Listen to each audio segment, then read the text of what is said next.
Assalamualaikum warahmatullahi wabarakatuh. Assalamualaikum. Kami punya orang tua dan sampai meninggal belum pernah berkurban. Kemudian kami selaku putra-putrinya bermusyawarah mengenai kurban untuk orang tua kami. Yang ingin kami tanyakan adalah apakah berkurban untuk orang yang sudah meninggal itu boleh? Kami sangat berharap jawaban secepatnya dari Buya. Atas perhatiannya kami ucapkan terima kasih. Wassalamualaikum warahmatullahi wabarakatuh. Waalaikumsalam warahmatullahi wabarakatuh. Mumpung ingat menjelang korban ada yang tanya korban. Sudah jangan mikir yang meninggal, yang hidup dulu sekarang. Yang hidup dulu berkorban adalah sunnah setiap tahun, bukan sunnah seumur hidup sekali. Sudah beli korban belum? Masih ada di pasar kambingnya banyak itu, segera beli. Setiap orang satu korban. Kalau enggak sekeluarga, paling enggak satu keluarga harus ada yang korban satu deh. Agar marak korban, dan pahala korban tidak sama dengan pahala sedekah satu kambing. Misalnya hari ini kita sedekah satu kambing dapat pahala besar. Tapi kalau sudah jadi korban, pahalanya sangat besar dan sangat besar. Nggak bisa dibanding. Berkorban.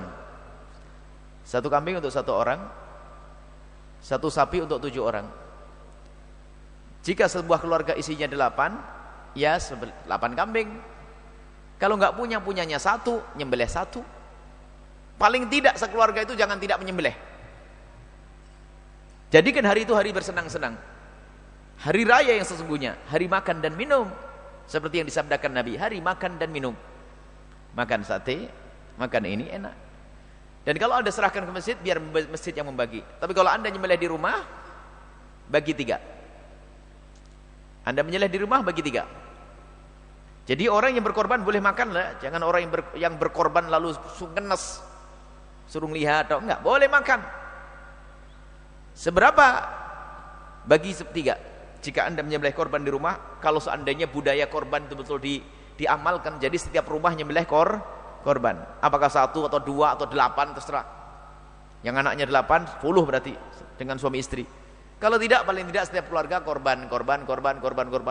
Nah, dibagi 3 nanti kalau jenis model ini. Sepertiga adalah dibagi untuk fakir miskin.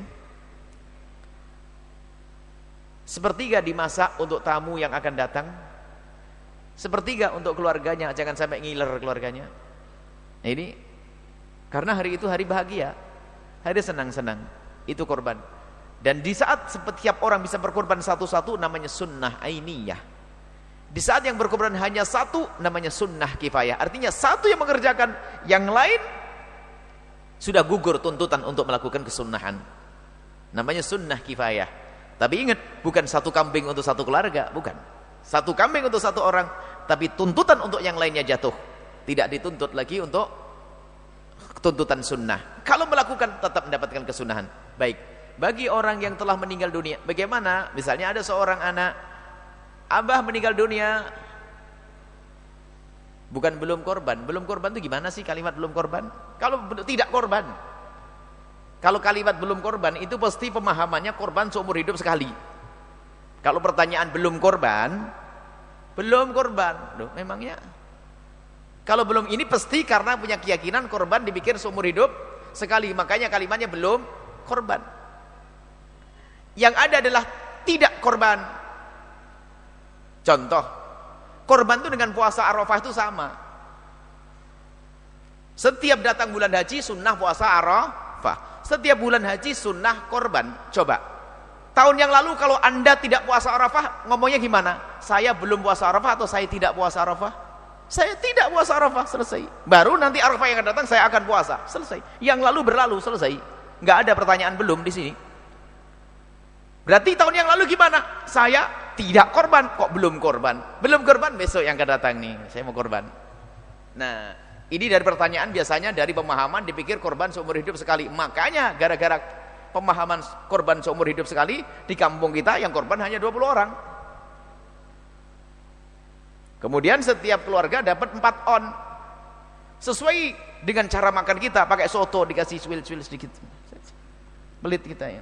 Karena makanya dikasih 4 on. Coba Anda makannya yang seneng nyenengin tamu, Allah kirim kambing yang banyak nanti. Nyenengin tamu, setiap tamu saya kasih kambing, kasih ini. Tamu kasih soto. Makanya kasih 4 on. Baik, lah sekarang saya tidak usah begitu bahasanya. Bolehkah saya berkorban untuk orang tua yang meninggal? Tidak usah pakai orang tua saya belum meninggal, belum berkorban, nggak usah. Saya mau berkorban untuk orang tua saya.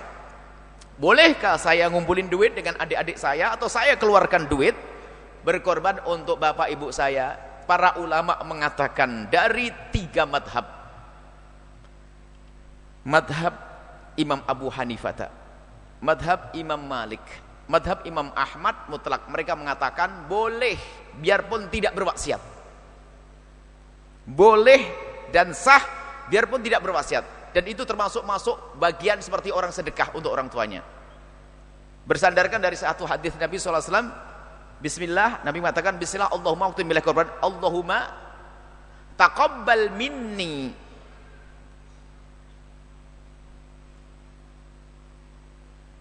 Allahumma taqabbal hadha min Muhammadin wa alihi wa min ummati wa ali wa hadha taqabbal minni.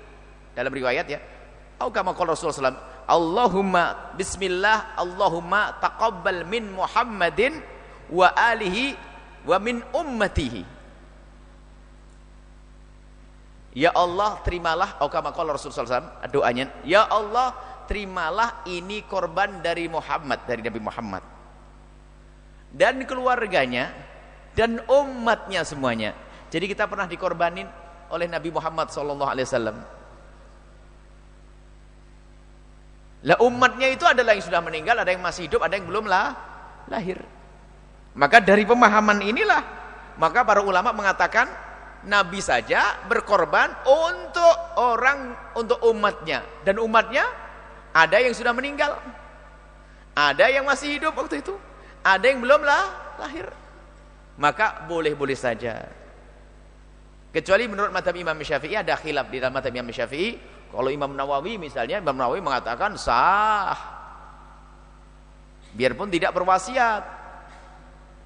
Kalau Imam Rafi'i sama Imam Baghawi mengatakan jadi mengatakan kalau berwasiat. Sehingga kalau kita di Fathul Qarib itu mengatakan illam yusi, bagaimana kalau tidak berwasiat? Kalau tidak berwasiat.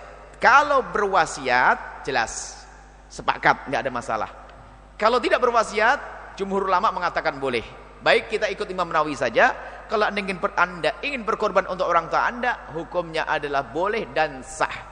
Dan mendapatkan kemuliaan, anda dapat pahalanya double. Pahala korban untuk orang tua, pahala korban untuk anda, pahala silaturahmi kepada orang tua, dan berbakti kepada orang tua. Lakukan itu semuanya dan tidak usah khawatir. Ulama mengatakan itu adalah hal boleh. Ini adalah hal yang diperkenankan. Semoga Allah memudahkan kita untuk berbakti pada orang tua kita.